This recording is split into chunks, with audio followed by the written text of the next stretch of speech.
How are you all. I hope कि आप सब मस्त होंगे और घर पर ही होंगे। तो जैसे कि आप लोग जान रहे हो, हम लोग ने यूट्यूब चैनल के ऊपर हमारे लेक्चर्स को शुरू किया और चैप्टर नंबर 1 में हम लोग ने अप्रोक्सीमेटली 9 लेक्चर्स कंप्लीट किए बच्चों। We have completed approximately 9 lectures. तो आज हम लोग हमारे 10th लेक्चर पे जाएंगे। बेसिकली आज के लेक्चर में हमारा चैप्टर कंप्लीट हो जाएगा बच्चों। तो आज के लेक्चर में हम हमारे चैप्टर को यहाँ पर कंप्लीट कर लेंगे। तो प्रीवियस लेक्चर के अंदर हम लोग ने क्या पढ़ा था? प्रीवियस लेक्चर के अंदर हम लोग ने मोल कंसेप्ट एंड इक्विवेलेंट वेट के बीच में डिफरेंस पढ़े थे, है ना। और हमने एन फैक्टर के बारे में पढ़ा था, लेकिन वहां पर हमने इक्विवेलेंट का फॉर्मूला भी डिराइव किया था बच्चों इन द प्रीवियस लेक्चर। तो हम लोग ने क्या डिराइव किया था? हमने ये देखा था कि भाई equivalent is equal to n into क्या आएगा, दैट इज एन फैक्टर। ये हमारा फॉर्मूला था। Where n here means mole, यहाँ पर एन का मतलब क्या होता है? That is mole. Okay, and n factor तो we are going to see that how can we check. मैं आपको यहाँ पर सिखाऊंगा कि भाई किस तरह से हम लोग एन फैक्टर को फाइंड कर सकते हैं। मैं कुछ मॉलिक्यूल के एग्जांपल्स लूंगा ताकि आपको क्लियर हो जाए, ठीक है। यस, जरा ध्यान देना स्टूडेंट्स। तो ये वाली फॉर्मूला हम लोग ने प्रीवियस लेक्चर के अंदर पढ़ी थी। अब हमने एक और चीज पढ़ी थी कि भाई moles of A that is equal to moles of B, that is equal to moles of C, that is equal to moles of D। ये हमने प्रीवियस लेक्चर के अंदर पढ़ लिया था। This is also one of the most important formula that we are going to use in the numericals of this chapter, that we are going to use in the numericals of this chapter। अब हम लोग आगे जाएंगे, that is n factor, और अलग अलग molecules के N factor क्या होते हैं, कैसे ढूंढते हैं, वो मैं आपको यहाँ पर सिखाऊंगा। चलिए पहले तो हम लोग यहाँ पर हेडिंग कर देते हैं, दैट इज एन फैक्टर। ठीक है, दैट इज एन फैक्टर। जरा ध्यान देना स्टूडेंट्स। वैसे एन फैक्टर का मतलब क्या होता है? चेंज इन एन फैक्टर का मतलब होता है चेंज इन ऑक्सीडेशन स्टेट। ठीक है, कोई भी मॉलिक्यूल का ले लो आप या फिर कोई भी एटम आयन का ले लो। चेंज इन ऑक्सीडेशन स्टेट जो होता है वो हमें क्या बताता है? It shows to us the n factor value. क्या शो करेगा? N factor value. जरा ध्यान देना, लाइक हमारे पास है KMnO4। पहले एक काम करते हैं, पहले थोड़े इजी वाले लेते हैं, ठीक है। लाइक हमारे पास है HCl, ठीक है। अब जरा ध्यान से देखना, अगर आप HCl को लोगे तो जब वो डिसोसिएट होगा, डिसोसिएट मॉलिक्यूल का डिसोसिएट होना, इट मींस के उसका टूटना, ठीक है। Breaking of the molecule in the form of ions is called dissociation, ठीक है। इसका क्या होगा? डिसोसिएशन होगा, तो ये बनेगा H प्लस Cl माइनस बनेगा। देखो यहाँ पर मैं डिसोसिएशन का डेफिनेशन लिख देता हूँ, ठीक है। Breaking of molecules into its ions, उसके आयंस में जो कन्वर्जन हो रहा है, ठीक है, उसी को हम लोग क्या बोलते हैं? डिसोसिएशन बोलते हैं। अब ये जो HCl होता है वो टूटकर H plus and Cl minus बनाएगा। अब अगर आप ध्यान से देखोगे तो हाइड्रोजन का H प्लस क्यों हुआ? क्योंकि उसने अपना एक इलेक्ट्रॉन क्लोरीन को दे दिया। क्या किया होगा? उसने अपने एक इलेक्ट्रॉन को क्लोरीन को दे दिया होगा, और इसका मतलब होता है कि भाई उसका जो ऑक्सीडेशन स्टेट यहाँ पर जो था उससे एक नंबर जितना चेंज आया है, यानी कि इसका यहाँ पर एन फैक्टर क्या बनेगा? दैट विल बी 1, है ना, दैट विल बी 1। आप एन फैक्टर को ये भी समझ सकते हो कि नंबर ऑफ इलेक्ट्रॉन्स ट्रांसफर्ड। आप ये तरीके भी उसको याद रख सकते हो, यानी कि कोई भी मॉलिक्यूल के अंदर जितने नंबर ऑफ इलेक्ट्रॉन्स ट्रांसफर हुए हैं वही उसका एन फैक्टर बनेगा। चलो एक और एग्जांपल लेते हैं, like we are taking here HCl, है ना। पे अटेंशन हियर स्टूडेंट्स। H2SO4 लेते हैं, HCl तो आगे ले ही लिया है हमने, ठीक है। अब अगर हम लोग ने H2SO4 का एग्जांपल लिया है तो वो जब ब्रेक होगा, व्हेन इट ब्रेक्स, तो क्या बनेगा? वो 2H plus and SO4 2 minus बनेगा, ठीक है। क्या बनेगा? 2H plus and SO4 2 minus बनेगा। अब अगर आप यहाँ पर ध्यान से देखोगे, गौर करोगे, तो यहाँ पर एक H का चार्ज क्या है बच्चों? तो एक H का चार्ज +1 है ना। क्या है? +1 है। तो हमारे पास कितने H है? 2 H है। तो यहाँ पर टोटल नंबर ऑफ इलेक्ट्रॉन्स का ट्रांसफर कितना हुआ होगा? 2, या फिर ऑक्सीडेशन नंबर में कितना चेंज आया होगा? तो 2 जितना आया होगा। तो इसको हम लोग क्या बोलते हैं? इसका एन फैक्टर बनेगा, दैट इज 2। क्या बनेगा इसका n factor? Here it's n factor will be equal to 2, क्योंकि यहाँ पर नंबर ऑफ इलेक्ट्रॉन ट्रांसफर कितने हैं, दैट इज इक्वल टू 2, है ना। देखो ये n फैक्टर आना बहुत ही जरूरी है, it is very very important for us students. Then number 3 example लेते हैं, let us take example number 3। Okay, like अब ये थोड़ा सा मैं कॉम्प्लिकेटेड अब एग्जांपल ले रहा हूँ, जरा ध्यान देना आप। मैंने एकदम बेसिक एग्जांपल लिया था पहले तो, फिर उसके बाद थोड़ा बहुत मैंने एक लेवल हाई लिया, अब मैं एक और लेवल हाई लूंगा। धीरे धीरे करते करते हम लोग step by step toughest level तक जाएंगे ताकि आपको क्लियर हो जाए। एक और एग्जांपल मैंने लिया है, दैट इज KMnO4, जिसको बोलते हैं पोटेशियम पर मैग्नेट। क्या बोलेंगे, पोटेशियम पर मैग्नेट। लाइक KMnO4 यहाँ पर है, जरा ध्यान से देखना। अब क्या होगा, पे अटेंशन हियर। पोटेशियम पर मैग्नेट में देखो जरा ध्यान से, वो होगा क्या उसका, तो जो पोटेशियम पर मैग्नेट है ना, ठीक है, उसको अगर आप एसिडिक कंडीशन में रखते हो, अब यहाँ पर एरो के ऊपर H+ दिया हुआ है, जिसका मीनिंग ये होता है कि ये एसिडिक कंडीशन में है, ठीक है ना। If here it's OH- is given, it means that it is in the basic medium, but as here H+ is given, it is in the acidic medium, because acid give H+ ion. Let me write there, जरा ध्यान से देखना। Let me write here, acid gives H+ ions, okay, and base gives OH- ions, okay, base gives OH- ions and acids gives H+ ion. So be attentive here students, okay, be attentive here and pay attention also. Now when you are taking KMnO4 in the acidic condition, what will happen, it will start forming Mn+2 ion, Mn+2 ion। अब देखो Mn का यहाँ से यहाँ पर कितना change हुआ, उसी से हमें पता चलेगा कि भाई उसका n फैक्टर क्या है, समझे कि नहीं, उसी से हमें पता चलेगा कि उसका n फैक्टर क्या है। लाइक ये तो बात फिक्स है कि भाई K जो है पोटेशियम, उसका जो ऑक्सीडेशन नंबर होता है दैट इज +1। कितना होता है, +1। O का होता है -2, लेकिन यहाँ पर 4 हो तो -8 हो जाएगा, तो -8 + 1 कितना होता है, -7। -7 बाहर जाएगा तो कितना बनेगा, +7 बनेगा। कितना बन जाएगा, +7 बन जाएगा। तो ये जो +7 हुआ ना, ये जो +7 हुआ ना, ये जो +7 हुआ ना, ये Mn का ऑक्सीडेशन नंबर हुआ। अब जरा ध्यान से देखना, मैं इसको थोड़ा सा बॉक्स बनाता हूँ, ये +7 है, ठीक है, और यहाँ पर अगर आप देखोगे तो ये कितना बना, +2 बन गया। ये कितना आया है, +2 आया है, यानी कि इसमें नेट चेंज कितना हुआ, क्या हुआ मैं बताता हूँ। यानी कि इसमें +7 से +2 हुआ है, नेट चेंज कितना हुआ है, +7 से +2 हुआ, यानी कि 5 जितना चेंज हुआ है। कितना चेंज हुआ है, 5 नंबर्स जितना चेंज हुआ है। तो इसका जो n फैक्टर बनेगा that will be equal to 5, समझेंगे नहीं students, that will be equal to 5। इस तरह से आपको कैलकुलेट करना है ना। तो इसके लिए ये सारे रिएक्शंस आना भी जरूरी है, इसलिए मैं पहले से आपको करवा देता हूँ। हम लोग एक और लेते हैं, थोड़ा सा और कॉम्प्लिकेटेड एग्जाम्पल लेते हैं।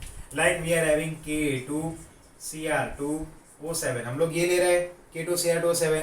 अब देखो इसको मैंने एसिडिक कंडीशन में लिया है, H+ कंडीशन में, तो ये क्या बनता है, ये बनता है Cr3+, है ना। क्या बनता है, Cr3+। अब आपको वापस गिनना पड़ेगा कहाँ पर क्या होगा। देखो एक K का +1 होता है, यहाँ पर 2 K है, तो कितना चार्ज बनेगा, +2 बन जाएगा। यहाँ पर एक O का -2 होता है, तो 7 हुए तो -14 होगा, तो -14 में से +2 गया तो -12 रहा, -12 उस साइड जाएगा, ओके। -12 अगर साइड चेंज करेगा तो क्या होगा, साइन चेंज होगा, ठीक है। याद रखना, साइड चेंज होता है तो साइन चेंज होता है बच्चों, याद रखना, मैथ्स का रूल है कि साइड चेंज होगा तो साइन चेंज होगा, ठीक है। यहाँ पर क्या होगा, तो इसका चार्ज आपको मिलेगा +6, तो ये +6, अब जरा ध्यान से देखना, इसका +3 है, इसका +3 है और उसका +6 है, तो इसका +6 से +3 हुआ है, यानी कि डिक्रीज बाय 3 हुआ। कितना हुआ, डिक्रीज बाय 3 हुआ है, okay, that has been decreased by 3। अब जरा ध्यान से देखना, क्योंकि यहाँ पर डिक्रीज बाय 3 हुआ, तो इसका n फैक्टर क्या बनेगा, इसका n फैक्टर बनता है दैट इज इक्वल टू 3। कितना बना इसका n factor, that is equal to 3, समझेगे नहीं। तो K2Cr2O7 में उसका n फैक्टर बनता है दैट इज 3। कितना बनता है, 3। नेक्स्ट एग्जांपल ले सकते हैं, that is 5th example, okay, that is H2C2O4। क्या मिलता है, CO2। अब जरा ध्यान से देखना, यहाँ पर कार्बन का +3 होता है, आप लोग गिन सकते हो, ठीक है। और यहाँ पर कार्बन का होता है +4। आप गिन सकते हैं, यहाँ पर +3 से +4 हुआ तो ये n फैक्टर कितना बनेगा, इसका 1 आएगा। What will be the n factor, that will be equal to 1। समझे कि नहीं, n factor will be equal to 1। अब देखो KMnO4 को और भी कंडीशंस में हम लोग ले सकते हैं।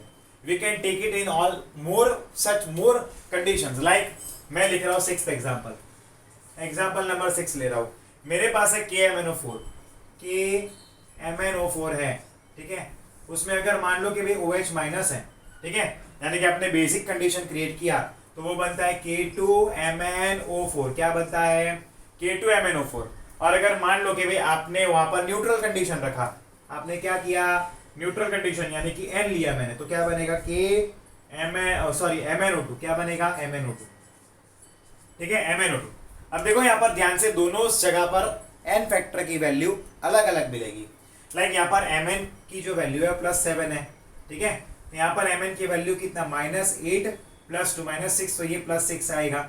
यहाँ पर Mn की वैल्यू +4 आएगी, ठीक है। यानी कि यहाँ पर 7 से कितना हुआ, 6 हुआ, तो इसका n फैक्टर कितना आएगा, 1 जितना। एक ही नंबर जितना चेंज हुआ ना, इसका जो ऑक्सीडेशन स्टेट है वो सिर्फ 1 नंबर से चेंज हुआ है, ठीक है। वहां पर क्या होगा, +7 से +4 आया, तो उसका जो ऑक्सीडेशन नंबर है that has been changed by 3, it has been changed by 3, so as it has been changed by 3, its n factor will be 3। तो इस तरह से we can find the n factors। is it clear to all of you? इस तरह से हम लोग क्या करते हैं, n factors को फाइंड करते हैं। एक बार मैं रिवाइज करवाता हूँ। n factors हमें क्या पता चलता है, चेंज इन ऑक्सीडेशन नंबर या मॉलिक्यूल्स में कितना ऑक्सीडेशन नंबर का चेंज आया है। आप ये भी ले सकते हो कि भाई कितने इलेक्ट्रॉन्स का वहां पर क्या हुआ है, ट्रांसफर हुआ है। लाइक सबसे बेसिक एग्जांपल हमने लिया है, दैट इज HCl। हम लोग और भी एक एग्जांपल ले सकते हैं। Like we are having for example, मैं 1A कर देता हूँ उसको एग्जांपल के तौर पर। मेरे पास NaOH है, ठीक है। तो ये क्या होगा, ये जब ब्रेक होगा तब ये Na+ + OH- बनेगा, ठीक है। तो यहाँ पर कितना होगा, ऑब्वियस बात है कि भाई इधर इसका जो भी n फैक्टर वैल्यू होगा वो भी 1 ही होगा, क्योंकि n जो है वो अपना एक इलेक्ट्रॉन OH- को देता है, ठीक है। सेम में हमने H2SO4 का किया जिसका n फैक्टर होता है 2। KMnO4 में अगर वो एसिडिक कंडीशन में है तो n फैक्टर बनेगा 5। अगर K2Cr2 एसिडिक कंडीशन में है तो n फैक्टर होगा 3। अगर H2C2O4 है, अगर वहां पर कितना होगा, n फैक्टर 1 होगा। और अगर KMnO4 को आपने बेसिक कंडीशन में लिया तो n फैक्टर 1 होगा, एंड अगर उसको न्यूट्रल कंडीशन में लिया तो उसका n फैक्टर 3 आएगा। बच्चों समझ में आया इतना, ये n फैक्टर बहुत इंपॉर्टेंट है, समझ में आया इतना। चलिए जल्दी से इसका स्क्रीनशॉट लीजिए, मैं 10 सेकंड का टाइम दे रहा हूँ, उसके बाद आप फिर उसको नोट डाउन कर सकते हैं। या फिर चलिए ये तो छोटी सी चीज़ है तो आप नोट डाउन कर लीजिए, नोट इट डाउन। स्क्रीनशॉट भी ले सकते हो, no problem. Take the screenshot of it, come on, take 10 seconds time I am giving you, फिर बाद में लिख लेना आप। मैं जितना भी बोर्ड पे लिखवाता हूँ मैं हर बार उसका स्क्रीनशॉट के लिए आपको टाइम ज़रूर देता हूँ, ठीक है। ओके चलो आगे जाते हैं। यस, कुछ न्यूमेरिकल सॉल्व करते हैं। अब मैं एक जेई का न्यूमेरिकल करवाता हूँ जो 2007 में पूछा हुआ है ना। That we will do, so pay attention here, be attentive here students.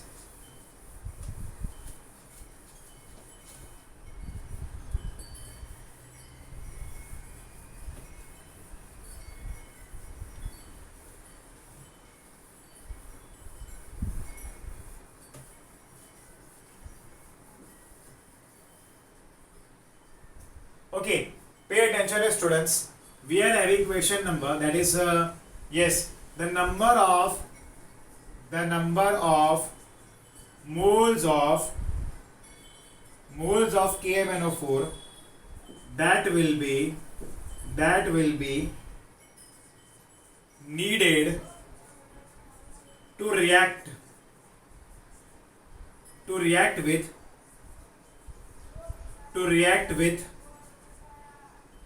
1 mole sulphide ion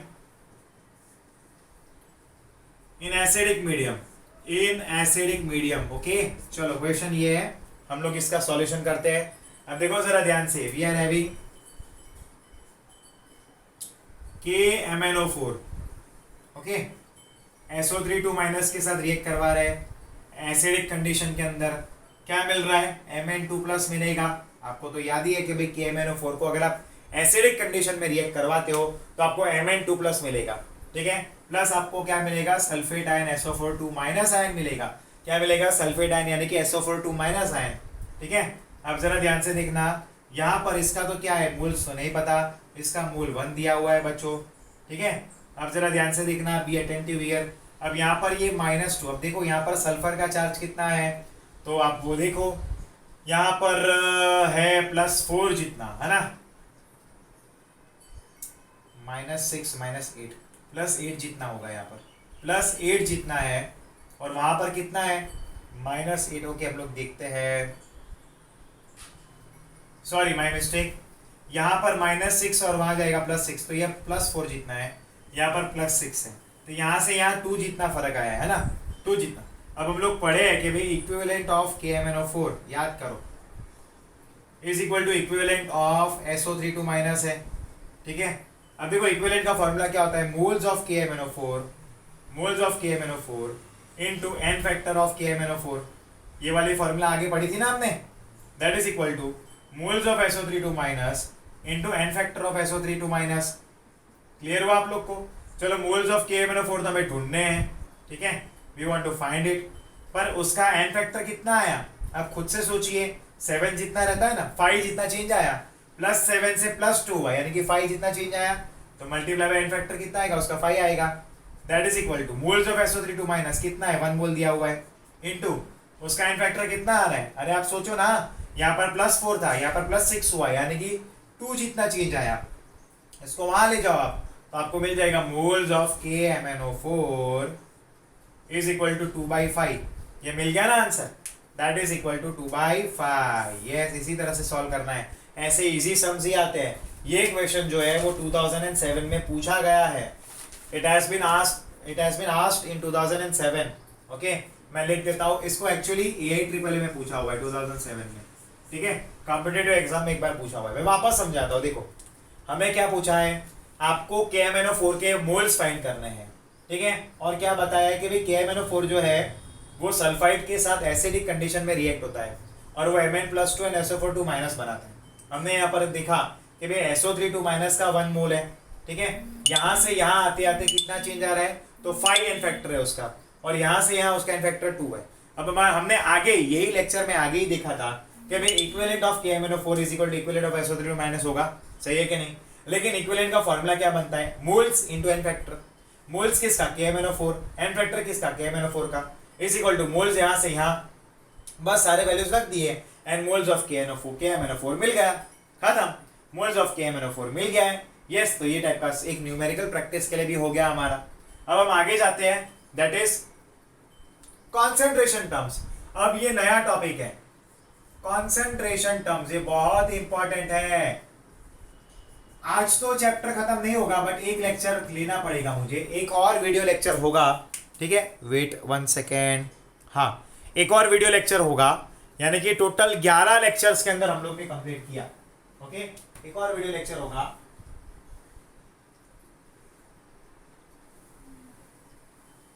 okay, चलिए शुरू करते हैं। देखो पहला जो हमारे पास द फर्स्ट वन, मैं जरा इसको बोर्ड को सेट कर लूं, हाँ yes, B attentive here students, B attentive here. Concentration का जो पहला टर्म है दैट इज मास परसेंटेज, है ना, दैट इज मास परसेंटेज। हम लोग एक के बाद एक शांति से करेंगे, और हर कॉन्सेंट्रेशन के टर्म्स, देखो कॉन्सेंट्रेशन के बहुत सारे अलग अलग टर्म्स होते हैं, लाइक अगर आपको कोई भी चीज का वॉल्यूम मेजर करना है तो वॉल्यूम के लिए अलग अलग टर्म्स रहते हैं ना, लाइक ml में मेजर कर सकते हैं, लीटर में मेजर कर सकते हैं, गलून्स में मेजर कर सकते हैं। सेम वे हमारे पास और भी ऐसे बहुत सारे टर्म्स हैं जिससे हम लोग कॉन्सेंट्रेशन मेजर कर सकते हैं। लाइक कोई भी चीज़ का वेट मेजर करना है हमें, तो हम क्या करते हैं, मास है, मतलब किलोग्राम है, ग्राम्स है, क्विंटल्स है, मैट्रिक टर्न्स है, ये सारे अलग अलग यूनिट है ना मेजर करने के। मिलीग्राम भी है, दवाइयों को मिलीग्राम में mg में मापते हैं। सेम वे कॉन्सेंट्रेशन को मेजर करने के लिए हमारे पास अलग अलग टर्म्स होते हैं, we are having different terms. Okay, चलो मास परसेंट कैसे फाइंड करते हैं, मास परसेंट, ठीक है, how can we find the mass percent. जैसे कि हमारे पास मास परसेंट कैसे होगा, see that is mass of solute, उसका फॉर्मूला ये है, mass of solute divide by mass of solution, हाँ सॉल्वेंट नहीं आएगा, मास ऑफ सॉल्यूशन, ठीक है। और परसेंटेज में लाना है तो मल्टीप्लाई बाय 100 करना भी जरूरी है, ठीक है। ओके चलो कुछ एग्जांपल करते हैं तो आपको क्लियर होगा। लाइक मैं एग्जांपल ले रहा हूँ that is a solution is prepared, a solution is prepared by adding 2 gram of a substance, by adding 2 gram of a substance, लेकिन वो कौन सा सब्सटेंस लिया है, ए लिया है आपने, ठीक है, ए टू 18 ग्राम वाटर, कितना 18 ग्राम वाटर, ठीक है। फाइंड क्या करना है, calculate mass percentage of the solute, calculate mass percentage of solute बोला है। देखो यहां पर किसका मास परसेंटेज फाइंड करना है, सॉल्यूट का। अब आपको ये तो पता ही है कि भाई अगर हम लोग कोई भी सॉल्यूशन को प्रिपेयर करते हैं तो उसके कंपोनेंट्स कौन से रहते हैं, तो we are having 2 components, one is solute and another one is the solvent, like solute plus solvent we are taken here, okay, but here we have mentioned that we have to find the mass percent of solute. Now when you want to find the mass percent of solute, okay, what you will do, you will take it, you will take it for finding it, okay, like if we imagine that we are given here the 2 gram of the solute, okay, now first find that out of these 2 given compounds which one is solute and which one is solvent, okay. So how can you find, you just find that which of them is having less in amount, that will be solute and the another will be the solvent, okay. Like when we compare, here we have given a substance A that is 2 gram and another substance B that is water 18 gram, which one is the lesser amount, which one is the lesser amount, this one is in the lesser amount. So what will happen, as this is in the lesser amount, what will happen in such condition, here this is in the lesser amount, so in such condition what will happen, yes this is solute and this is the solvent. Now we want to find this mass percent of this solute, how can we find it, pay attention here, zara check karna, what is the formula for it. So mass percentage, that is percentage W by W, it is represented by percentage W by W, that is equal to mass of solute कितना है, 2 ग्राम है, ठीक है। अब देखो मास of solution कितना है, 2 gram plus 18 grams, that is equal to 20 grams, okay, divide by total कितना आएगा, 20 ग्राम्स आएगा। परसेंटेज में लाने के लिए मल्टीप्लाई बाय 100 करेंगे, क्या करेंगे, मल्टीप्लाई बाय 100 करेंगे। अब देखो जो भी यूनिट है वो कट आउट हो जाएंगे, लाइक ग्राम ग्राम कट आउट हो गए, बराबर के नहीं, ये जीरो कट, ये कट, तो आंसर कितना आएगा, 10% आएगा, कितना आएगा, 10% आएगा। तो ये हमारा आंसर है, that is the mass percentage. Is it okay. चलो एक और क्वेश्चन करते हैं, I am taking this question number 1, so let us take one more example number 2। हम लोग एक और एग्जांपल लेते हैं, that is example number 2। Like we have added 5 gram sugar in 95 gram water. हमने क्या किया, हमने 5 ग्राम्स ऑफ शुगर लिया और उसको 95 ग्राम वाटर में ऐड किया। क्वेश्चन ये है, find percentage W by W for solute. Solute का percentage W by W find करना है ना। अब जरा आप लोग ध्यान से देखना, जरा गौर करना, ये कितना है, 5 ग्राम है, वो कितना है, 95 ग्राम है। Is it okay. ये 5 ग्राम है, वो 95 ग्राम है, क्लियर है ना, 5 एंड 95 है, ओके। जरा ध्यान से देखना, 5 एंड 95 ग्राम से, तो ऐसी कंडीशन में क्या होगा, यस पे अटेंशन हियर, ऐसी कंडीशन में क्या होगा, पे अटेंशन हियर, ओके, पे attention here. 5 gram sugar 95 gram water में लिया हुआ है। तो देखो पहले तो देखो यहाँ पर जरा ध्यान देना, जो कम अमाउंट में है, शुगर कैसा है, लेस अमाउंट में है, तो वो सॉल्यूट बनेगा, और ये क्या है, हाई अमाउंट में, तो ये सॉल्वेंट का काम करेगा। पूरे का टोटल करेंगे तो क्या बन जाएगा, it will become the solution, है ना। तो टोटल कितना होगा, 5 ग्राम प्लस 95 ग्राम, कितना आ जाएगा, 100 ग्राम्स आ गया, ठीक है। Now percentage W by W is equal to क्या आएगा, 5 डिवाइड बाय 100 इंटू 100, 100 कट हो गया, 5% विल बी अवर आंसर। क्या आएगा? 5% will be our answer. This is our answer. Is it okay to you? क्या सबको समझ में आया? इसी तरह से हम लोग सॉल्व करते हैं। इसी तरह से परसेंटेज v बाई वी भी आता है, परसेंटेज w बाई वी भी आता है, जो हम आगे करेंगे। बट क्या इधर तक सबको क्लियर हुआ है? चलिए जल्दी से इसको नोट डाउन कर लीजिए, स्क्रीनशॉट ले लो आप इसका, है ना। Take the screenshot of it, take the screenshot of it. Come on, 10 seconds का टाइम दे रहा हूं मैं। Take the screenshot of it.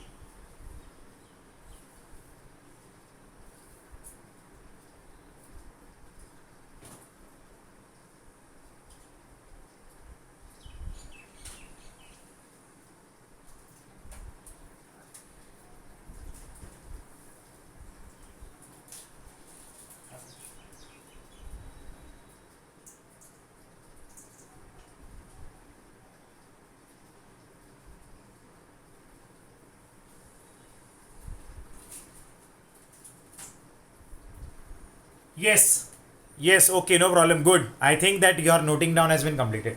So be attentive here. Yes, students. So we have completed this topic. Now in the next coming lecture, what we will do? हमने यहाँ पर जरा ध्यान देना, ये जरा ध्यान देना यहाँ पर। हमने यहाँ पर क्या किया है? We have completed here. That is the what we say mass percent, and हमने वो भी कंप्लीट किया, as well as n factors के जो भी न्यूमेरिकल्स होते हैं वो हमने यहाँ पर कंप्लीट किए हैं। अब आगे हम लोग परसेंटेज v बाई वी यानी कि volume by volume and mass upon volume के न्यूमेरिकल्स करेंगे, और कॉन्सेंट्रेशन के टॉपिक जो है वो अगले एक वीडियो के अंदर हमारा कंप्लीट हो जाएगा। यानी कि यहाँ पर हमारा चैप्टर नंबर 1 कंप्लीट हो जाएगा कल के लेक्चर में। कल आपको जो वीडियो मिलेगा उसमें हमारा चैप्टर नंबर 1 पूरा कंप्लीट हो जाएगा। अगर थोड़ा बहुत अटमोस्ट वेडनेसडे तक तो थर्सडे तक तो कंप्लीट हो ही जाएगा। ठीक है बच्चों? ओके, नाउ आई होप कि आप सबको समझ में आ रहा होगा और पढ़ाई करने में मजा भी आ रहा होगा। मिलते हैं अब हमारे नेक्स्ट लेक्चर में। Till then goodbye and take care students. Be at home only and stay safe.